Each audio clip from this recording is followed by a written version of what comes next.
সাল্লাল্লাহু তাআলা আলাইহি ওয়াসাল্লাম। তোমার মতো দয়ার নবী আর পাব না,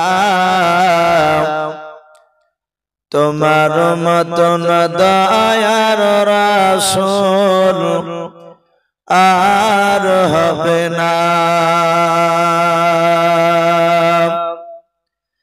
আর দেখা দিয়ে আগার রাসূল চলে যেও না,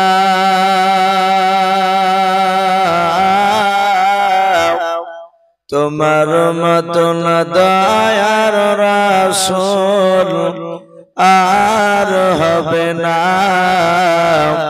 তোমার মতন দয়ার নবী আর পাব না।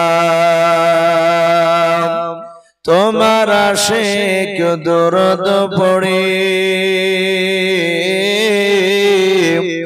তোমার আশিক দরুদ পড়ি, রওজা শরীফ সামনে করি, আর রওজা শরীফ জিয়ারতে গুনাহ থাকে না, তোমার মতন দয়ার রাসূল আর পাব না, তোমার মতন দয়ার নবী আর হবে না। মরা ছিলাম আগে বনবাসী,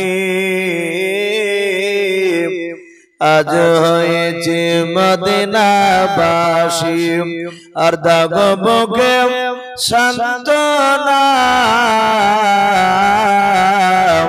তোমার মতন দয়ার রাসূল আর হবে না, তোমার মতন দয়ার নবী আর পাব না। হরিণের বাচ্চারা গায়, হরিণের বাচ্চারা গায়, মাগো মা তোমার দুধ মোরা খাব না, আর তোমার দুধ খেলে পারে ওই দয়ার নবী বাধায় আছে, পাওয়া যাবে না,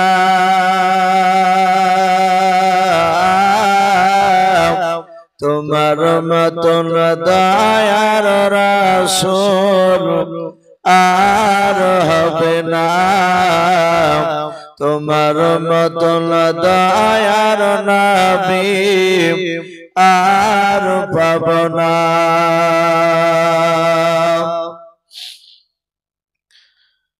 শ্রদ্ধেয় জনাব, আজকের জালসা নির্বাচিত মনোনীত সম্মানিত সভাপতি মহাশয় ও সম্মানিত আমন্ত্রিত ওলামে কেরাম ও আমার সম্মুখের শ্রদ্ধেয় বাজুষ্ঠ বাবা জীবনেরা, আমার সমবয়স্ক ও সমজস্ব যুবক ভাইয়েরা, পর্দার আড়ালের মা বোনেরা ও আমার সম্মুখের কচি কচি স্নেহের বাচ্চারা, সকলকে জানাই আমার বুক ভরা ভালোবাসা সালাম। আসসালামু আলাইকুম ওয়া রাহমাতুল্লাহি ওয়া বারাকাতুহু। আলহামদুলিল্লাহ, সমস্ত প্রশংসা সে মহান রব্বুল আলামিনের জন্য, যে মহান রব্বুল আলামিন বাপজি আমাদেরকে গভীর রাত্রি পর্যন্ত প্রায় 12টা বাপজি পার হতে চলল, আমাদেরকে যে এতক্ষণ পর্যন্ত তার দিনী মজলিসে বাপজি বসে রেখেছেন, আমরা বসে থাকতে পেরেছি, তাই মহান রব্বুল আলামিনের দরবারে শুকরিয়া স্বরূপ আদায় করে বলুন আলহামদুলিল্লাহ। তারপরে পরে আপনার আমার নবী জনাব মুহাম্মদ রাসূলুল্লাহ সাল্লাল্লাহু তাআলা আলাইহি ওয়াসাল্লামের উপরে অগণিত দুরূদ ও সালাম বর্ষিত হোক, বলুন আল্লাহুম্মা আমিন। মুআজ্জাজ সামিনে কেরাম, আমার পূর্বেকার অনেকগুলো বক্তার মুখ থেকে আপনারা মূল্যবান কথা, কোরআন হাদিসের কথা শুনেছেন। আমার পূর্বেকার বক্তা, তার পূর্বেকার বক্তা, উনি আমার উস্তাদ। ওনার কাছে আমি 7 বছর পড়েছি। হযরত মাওলানা শাইখুল হাদিস বদরুল আলম মাদ্দাজুল আলী, যেনাকে দেখলেন উনি হ্যান্ডিক্যাপ, আশা করি স্টেজ থেকে নেমে যাচ্ছিল, প্রায় মানুষ দেখেছে। দামি দামি বক্তা বাপজি তারা প্রায় জালসাথী থাকছে। আমি একটা কথা বলি বাপজি, আমাদের কাছ থেকে বরকত উঠে গিয়েছে। সে আলেম বলেন, হাজী বলেন, মাস্টার বলেন, এমনি মুসল্লি বলে, আমরা প্রতিটা মানুষ বাপজি কথা আমরা সঠিকভাবে বলি নাই।